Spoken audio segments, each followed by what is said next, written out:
நன்றியை வாய்விட்டு கூறினேன்.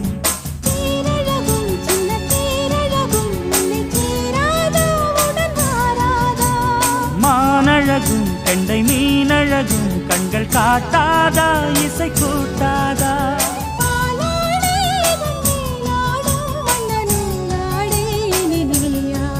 மலை கோயில் வாசலில் கார்த்திகை தீபம் நின்னுதே.